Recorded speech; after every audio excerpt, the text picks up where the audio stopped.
우리 중에 자기 수입을 만들어내는 분들이 있는가 하면 그렇지 않은 사람도 있습니다. 수입을 만들지 않는 사람은 수입을 만들 수 없어서 못하는 분도 있고 수입을 낼 수 있는데 안 하는 사람도 있겠죠. 예를 들자면 우리 어린이들은 뭐 돈을 벌어 못하죠. 또는 어떠한 형편에 의해서 돈을 못 벌 수도 있습니다. 어린이는 부모와 가정과 사회의 사랑을 공급받으며 균형 잡힌 성장을 이루어내는 것이 어린이들의 일입니다. 어떤 상황이나 문제로 인해서 일을 못하는 분들도 있습니다. 요즘 우리가 읽는 우리 데살로니가 후서 말씀에 보면 사도 바울은 데살로니가 교회에 보낸 두 번째 편지 마지막 3장 부분에서 제가 주보에 써드렸는데 누구든지 일하기 싫어하거든 먹지도 말게 하라.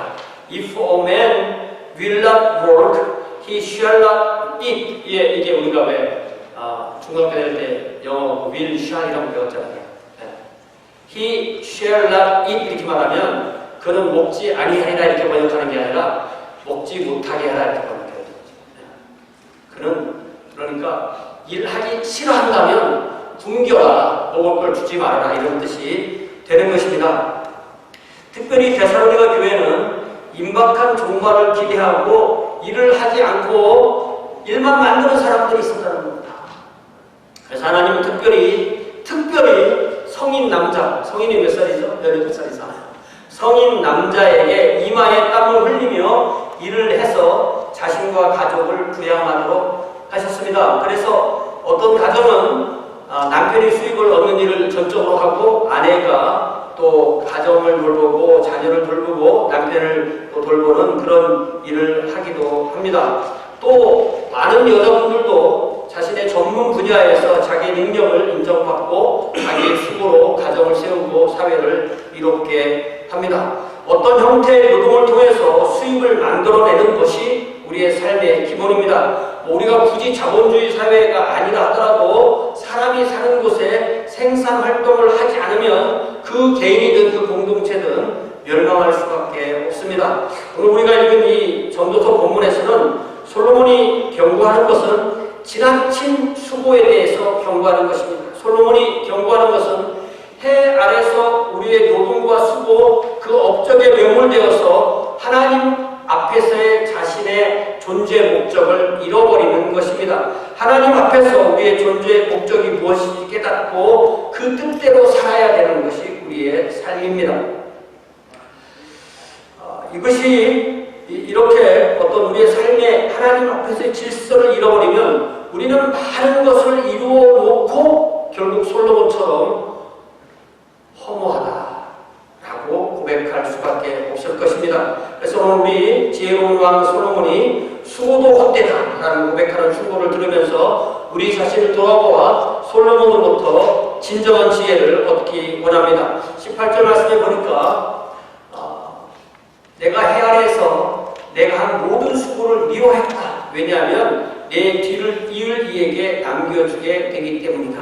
우리 열심히 일해서 후손에게 남겨주는 거 이상하지 않죠? 그런데 솔로몬은 왜 이런 말을 했을까요? 솔로몬은 다윗의 아들로서 어린 나이에 왕이 되어서 무수한 업적을 이룬 왕입니다. 솔로몬이 왕이 된 때를 주전 971년경이라고 하고 그가 죽은 해는 931년경이라고 할 때 그는 이집트의 파라오의 그 딸과 혼인 동맹을 맺는 방식으로 해서 주변의 여러 민족, 여러 나라와 혼인 등의 관계를 통해서 평화를 유지했습니다. 솔로몬이라는 우리가 솔로몬 이렇게 말하지만 히브리어로는 쉴로모 이렇게 말하는데 그 말이 다 그 샬롬이라는 평화에서 나온 이름입니다. 그래서 솔로몬의 생애 전체로 보면은 전쟁이 없었어요. 다른 나라와 전쟁을 하지 않습니다.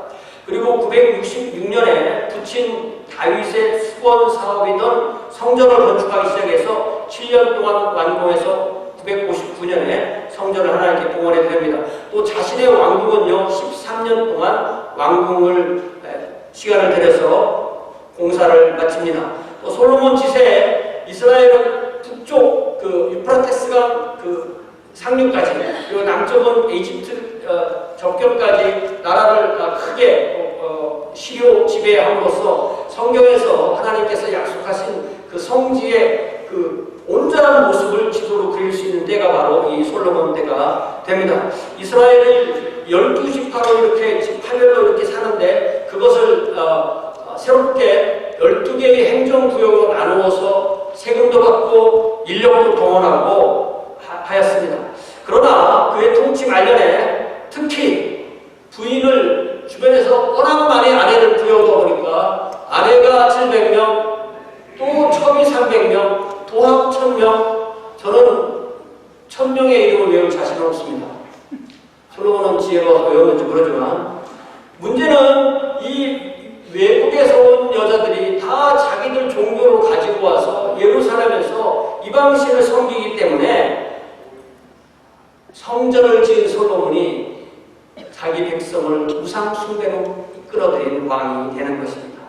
그래서 이 솔로몬의 생애에 우리가 기억해야 될 두 가지 큰 잘못이 무엇이냐면 아내들을 통해서 들어온 우상 숭배, 그리고 또 하나는 무수한 공사를 통해서 백성들을 동원했기 때문에 그 백성들로부터 산 그 원망, 이 두 가지가 가장 큰 문제가 되는 것입니다.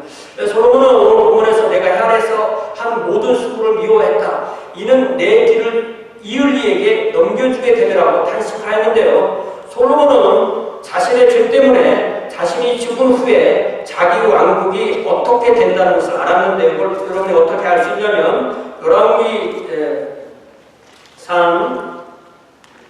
열왕기상 11장 한번 보세요. 열왕기상 11장에 보면은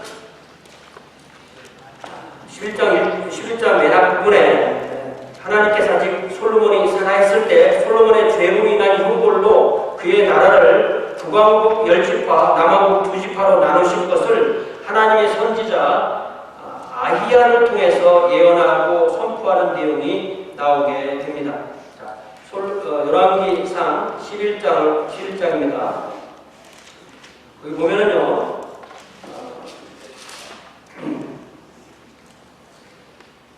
열왕기상 11장. 먼저 어디부터 보시냐면요, 4절.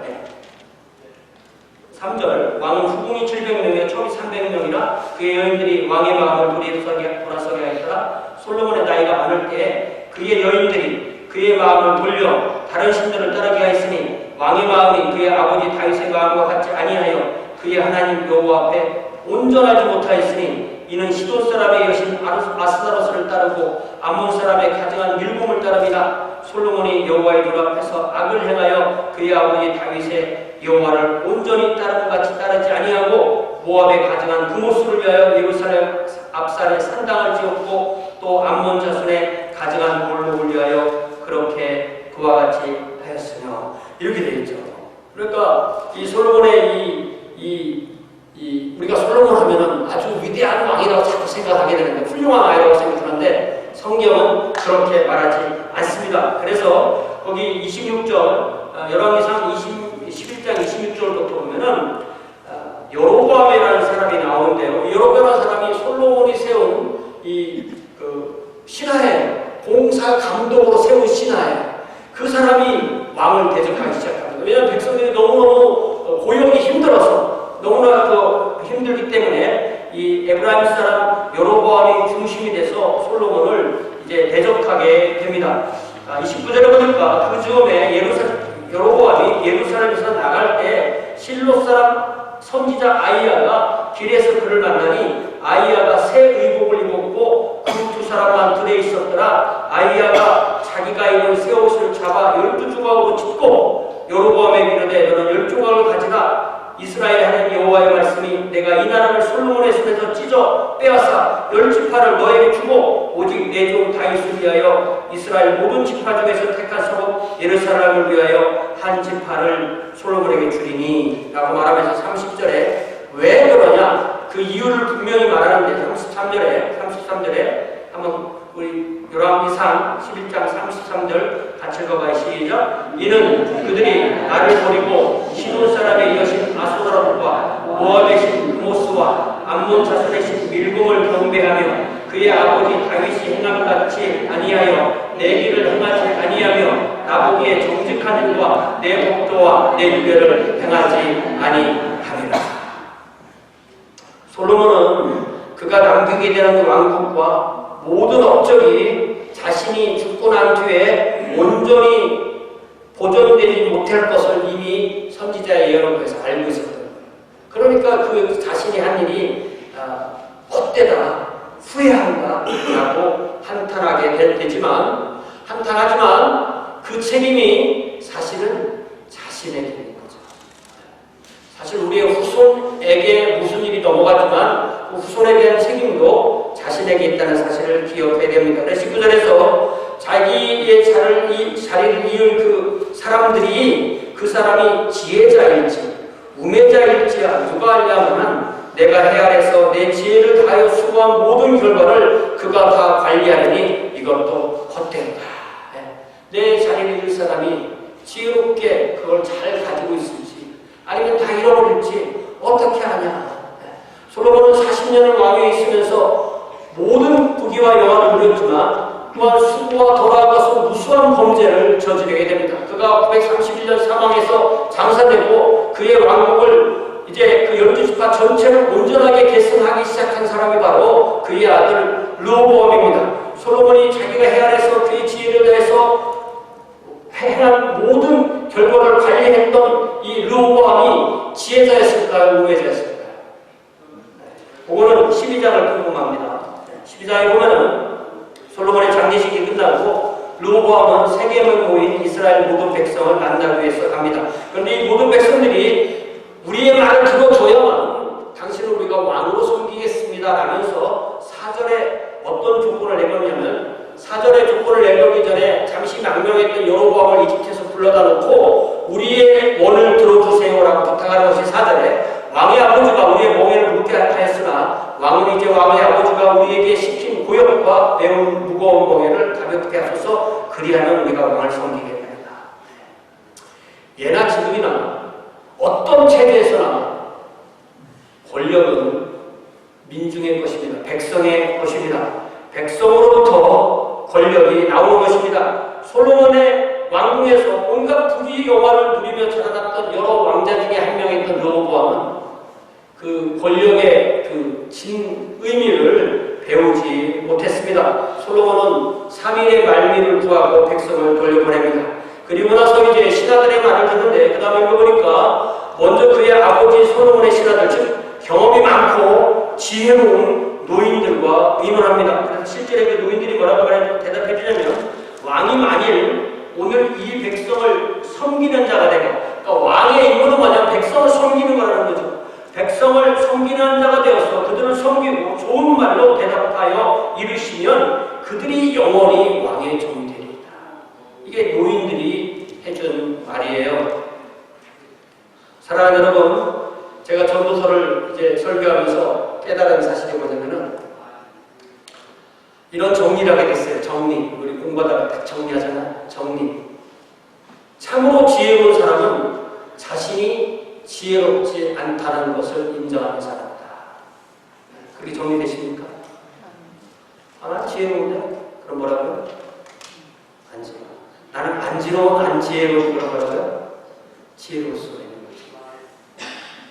근데 이 노인 신하들의 얘기를 딱 듣고 거기서 그쳤으면 참 좋은데 거기서 그치지 않고 자기와 함께 자라난 소년들에게 가서 지혜를 구합니다. 그러자 10절에 그들이 뭐라고 말을 해주냐면 이 백성들이 르호보암 당신께 아뢰기를 왕의 부친이 우리의 멍에를 무겁게 하였으나 왕은 우리를 위하여 가볍게 하라고 말했지만 왕은 대답하기를 르호보암이 내 새끼 손가락이 내 아버지의 허리보다 굵으니 내 아버지께서 너희에게 무거운 멍에를 내게 하였으나 나는 이제 너희의 멍을 더욱 무겁게 할지라 내 아버지는 채찍으로 너희를 다스렸으나 나는 전갈로 너희를 징계하리라 라고 말하세요. 그래야만 백성들을 꽉 잡아도 누를 수 있으면 이런 의미인 거잖아요. 백성들과 약속한 사흘이 흘러서 르호보암은 노인들의 중심으로 해줬던 조언을 버려버리고 자기 듣기 좋은 어린 사람들의 조언으로 백성에게 답을 하였습니다. 그리하여 결과 아이야 선지자가 말한 대로 그 나라는 북왕 10지파, 남왕 2지파로 분열되고 간 것입니다. 이것이 솔로몬이 이거를 눈으로 다 보다시피 하면서 그것을 노래하게 된 거죠. 그래서 1절에 보니까 솔로몬은 그가 해 아래서 한 모든 수고가 이렇게 된 것을 알았기에 그 마음에 실망했다고 말합니다. 알면서도 막을 수가 없던 것입니다. 왜냐하면 그것은 자신의 죄에 대한 하나님의 심판이기 때문입니다. 더 나아가서 21절에 보니까 어떤 사람은 자신의 지혜와 지식과 재주를 다 쏟아서 수고해서 얻은 것을 수고하지 않은 자의 몫으로 넘겨줄 수밖에 없기 때문에 그것도 헛되고 큰 악이라고 말합니다. 자신만 그런 게 아니라 다른 사람들도 그렇다는 거예요. 그런 걸 생각하면 욥의 고백이 진리입니다. 욥의 고백이 진리예요. 욥이 뭐라고 말했죠? 욥의 고백을 동양에서 정리해 놓은 게 공수의 공수거죠. 여러분 욥기 1장 20절에서부터 보면 욥이 일어나서 겉옷을 찢고 머리털을 밀고 땅에 엎드려 예배하며 이르되 내가 모태에서 알몸으로 나왔사온즉 또한 알몸이 그리로 돌아가올지라 주신 이도 여호와시요 거두시는 이도 여호와시니 여호와에게 찬송을 받을지어다 하고 이 모든 일에 욥이 범죄하지 아니하고 하나님을 향하여 원망하지 아니하더라. 그러니까 내가 태어날 때 알몸으로 아무것도 가지지 않고 빈손으로 태어났기 때문에 나의 평생에 얼마나 많은 걸 갖던 얼마나 적은 걸 갖던 그건 다 내 것이 아니고 하나님께서 나에게 맡겨주신 것이다 라는 것을 잘 알고 그것을 잘 관리하고 잘 키우고 또 잘 후대에게 위탁하고 공동체와 사회에게 환원시키는 것이 바로 하나님의 지혜대로 살게 되는 것입니다. 솔로몬은 결국 그의 왕국과 그의 업적의 10% 미만만 자신의 우매한 아들인 르호보암에게 남겨주고 나머지 90%는 여로보암에게 주었는데 그 여로보암이 세운 왕국은 완전히 우상숭배에 빠져서 931년에 시작한 왕국이 722년에 완전히 매적에게 망하고 그 민족이 없어지다시피 하게 되었습니다.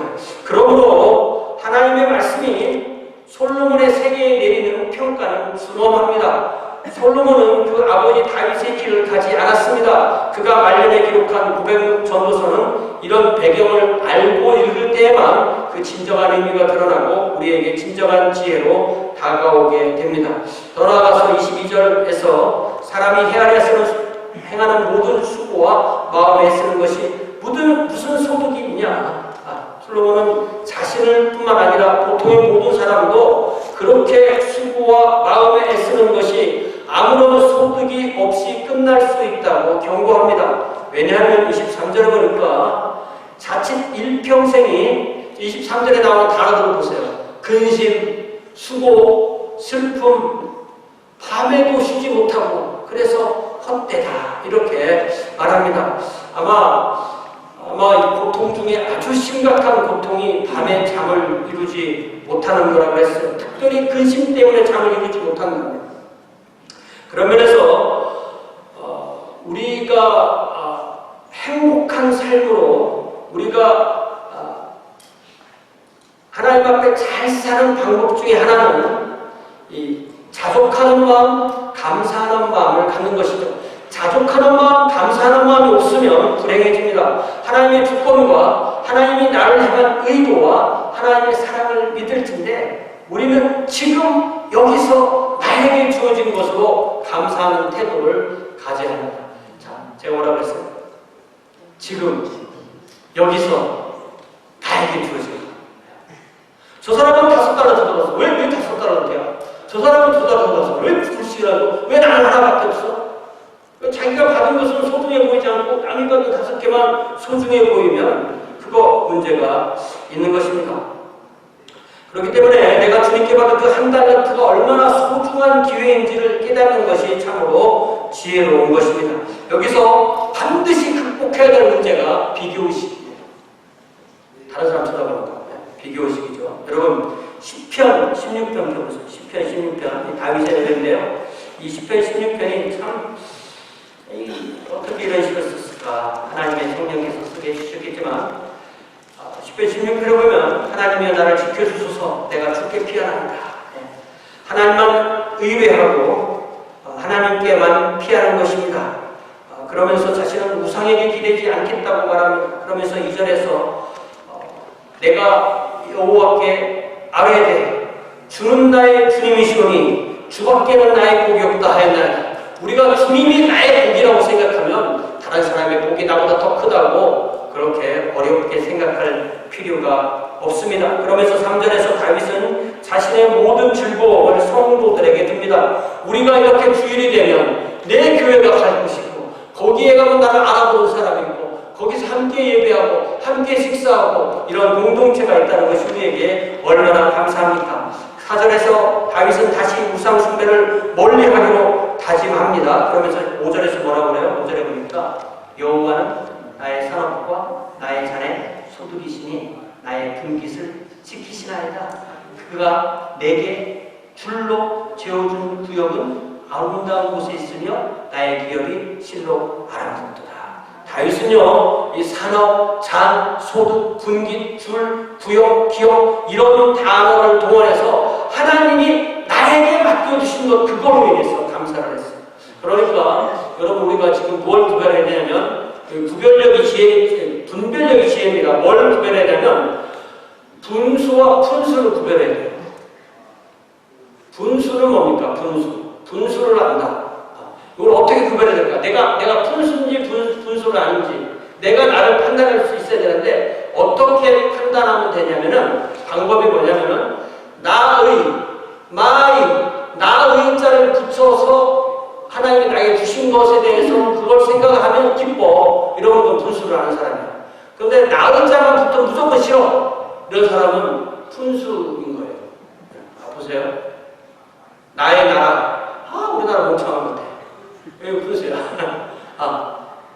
코리안. 그럼 뭔가 좀 이상한 것 같아. 네. 우리 교회. 내 교회 뭐가 이상한 것 같아. 우리 목사, 내 목사. 이상한 것 같아. 네. 내 아내. 마음에 안 들어. 내 자식. 마음에 안 들어. 내 얼굴. 너무 마음에 안 들어. 내 몸. 너무 이상해. 내 차. 너무 이상해. 내가 사는 이곳 너무 이상해. 낮자만 붙으면 다 싫어. 뭐라고 본다고요? 그게 자기에게 주신 복을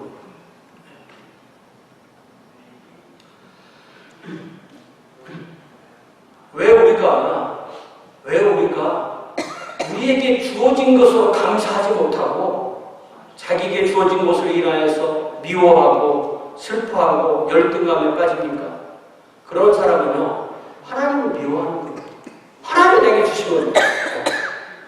왜 우리가 타인의 자녀, 타인의 배우자, 타인의 직업, 타인의 재산, 타인의 차, 타인의 타인 건 다 좋아 보여. 남의 건. 내 건 다 나빠 보여. 이거는 우리가 하나님을 제대로 믿지 않는 것입니다. 타인에게 주어진 것 때문에 슬퍼하고 기죽고 하는 것은 바보처럼 사는 거예요.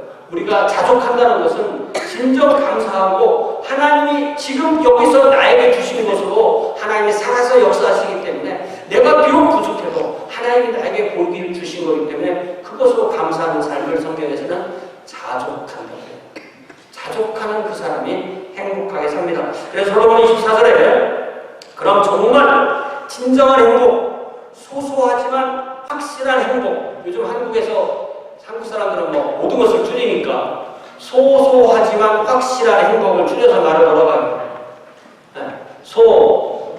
행 이렇게 말해요. 소소하지만 확실하게 나의 행복이다. 그거를 누리는 방법을 요 솔로몬이 24절에서 얘기해줘요. 그 뭐라고요? 사람이 먹고 마시며 수고하는 것이 그의 마음을 기쁘게 한다 이렇게 말했어요. 이게 무슨 얘기냐면은 내가 행복한 사람인가 아닌가를 어떻게 알 수 있냐면 매 끼니 식사를 드실 때 진정 그 식사가 맛있으세요? 네? 그 식사를 받을 때마다 감사하세요? 어떤 이유로도 밥을 딱 받으면 불행해. 내가 왜 이걸 먹어야 되지? 이거 행복한 사람이 아니에요.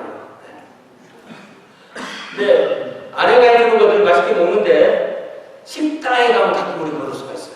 내가 주문한 맛이 아니야 이거는. 그런 괜히 그 불편한 모습을 거기서 만들 수가 있어요. 식당에 가서도 일단 시켰으면 감사하고 먹고 다음에 시키지 마세요. 그러면 될 것 같아요. 그런 면에서 우리가 우리의 모습을 다른 사람이 보니까 좀 더 성숙하게 우리의 마음을 다잡을 필요가 있는 것입니다.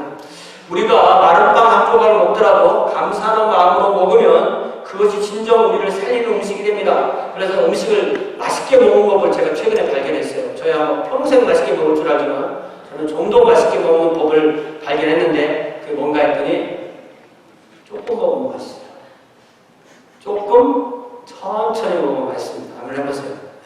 제가 왜 금년 봄에는 밥만 먹었잖아요. 밥만 먹고 2시간에 또 먹었잖아요. 그러다 보니까 양이 많이 줄었어요. 그래서 조금 천천히 먹으면 맛있습니다. 또 밥을 먹을 때 시간을 좀 많이 가지래요. 밥 먹는 시간을. 그러려면 얘기를 하면서 식사를 하면은 시간이 좀 많이 갈 수 있습니다. 혼자 먹을 때는 뭘 좀 책 같은 거 읽으면서 먹으면 좀 더 오래 먹을 수가 있습니다. 또 먹고 마시고 우리 사람들이 음식들 하잖아요. 음이라는 건 마신다는 말이고 식이라는 건 먹는다는 얘기인데 음식을 먹고 마신 후에는 주님께서 나에게 음식을 주셨으니까 부지런히 열심히 집중해서 일하고 수고할 때 또 다음 끼니가 오고 하루에 3번씩이나 먹잖아요. 얼마나 감사해요. 그러면서 우리가 행복한 마음으로 하루를 살 수 있는 것입니다. 그래서 전도서는 잊을만 하면 앞으로도 때때로 먹고 마시는 즐거움에 대해서 말해요. 왜냐하면 우리가 매 끼니 식사를 받을 때마다 하나님께 감사하며 기도하며 먹는 것은 나를 생명을 주시고 손에 수고를 주시고 먹을 것을 주시는 하나님의 은혜를 감사하는 거죠. 제가 이 시간에 꼭 하고 싶은 얘기가 제가 우리 교회 지금 20년 가까이 되는데 한 번도 주일날 굶어본 적이 없어요. 점심을. 주일 점심에 우리 교회 와서 굶어본 분 있으세요? 자기가 안 먹고 가는 건 빼놓고. 그래서 우리 여성교회가 참 대단한 여성교회예요. 어떻게 이렇게 한 번도 안 빼놓고 우리를 먹여주시나. 참 감사한 마음을 이 시간에 전합니다. 또 우리 각 가정의 또 어머니들, 또 아내들, 또 가족을 먹여 살리는 거, 또 요리로 무엇을 먹을까 참으로 수고하고 그분들께도 감사를 표합니다. 자, 25절 말씀을 잘 보면요. 25절은 딱 여러분들이 영어와 한국어를 보면 번역이 달라요.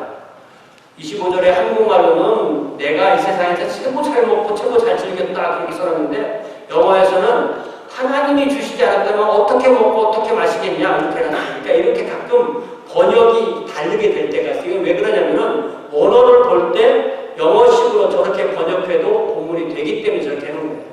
그러면 우리는 둘 다 의미를 생각하면 되죠. 하나님이 주셔서 내가 이렇게 많이 누렸다라고 이해를 할 수가 있습니다. 솔로몬은 하나님께서 자신에게 주셔서 먹고 마시는 즐거움을 누렸다고 고백하는 것입니다. 그러므로 우리도 매 끼니 매 식단에 또 어떨 때는 또 하루에 3끼 먹고 또 간식도 한 3번 먹으면 하루에 몇 번 먹어요? 6번째.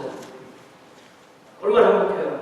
그렇게 이것을 하나님 앞에 감사하며 먹고 그로 인하여 즐겁고 행복하고 기쁘게 즐길 수 있다는 것입니다. 이제 마지막으로 26절에서는 솔로몬은 전도서 2장의 마지막 28절에서 하나님이 기뻐하시는 자와 죄인을 나눠 설명합니다. 저 구절이 좀 길지만 잘 보면 기뻐하시는 자가 있죠. 기뻐하시는 자에게 하나님은 뭘 주시냐면 지혜도 주시고 지식도 주시고 희락도 주시고 또 하나 주시는 게 뭐냐면 일단은 기뻐하는 자는 하나님이 기뻐하시는 그 3가지 얻었어요. 그 다음에 죄인이 있는데 죄인은 열심히 일해요.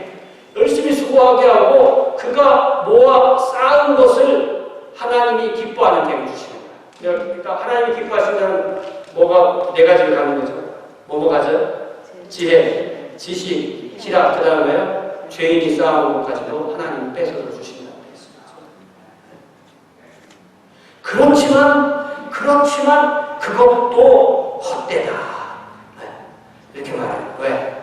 사람은 근본적으로 욥의 고백처럼 빈손으로 왔다가 빈손으로 가는 존재이기 때문에 우리가 이 세상에 소유한 그 모든 것은 사실은 내 것이 아니고 하나님의 것이기 때문에 그것을 내 것이라고 착각하면 헛될 수밖에 없다라고 우리는 결론을 맺을 수가 있습니다. 자, 그러면 우리는 어떻게 살아야 됩니까? 제가 주보에 고린도 전서 10장 11장 32절 말씀을 써드렸는데요. 사도 바울은 고린도 교회에 보내는 편지에서 뭐라고 말하냐면, 그런즉 너희가 먹든지 마시든지 무엇을 하든지 다 하나님께 영광을 위하여 하라고 그렇게 권면합니다.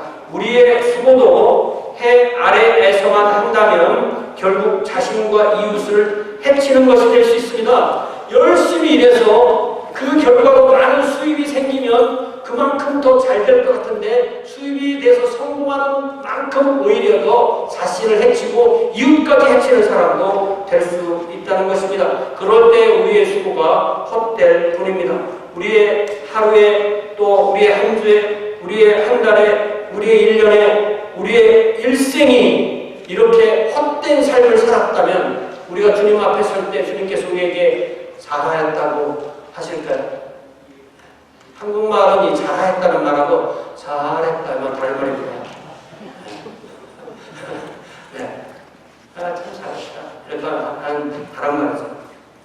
그렇기 때문에 모든 일을 하나님의 영광을 위해서 할 때 우리는 죄에서 벗어날 수 있는 겁니다. 우리의 신앙이 이게 자기가 분명히 죄인 줄 알면서 이거 잘 되게 해주세요라고 기도할 수 없습니다.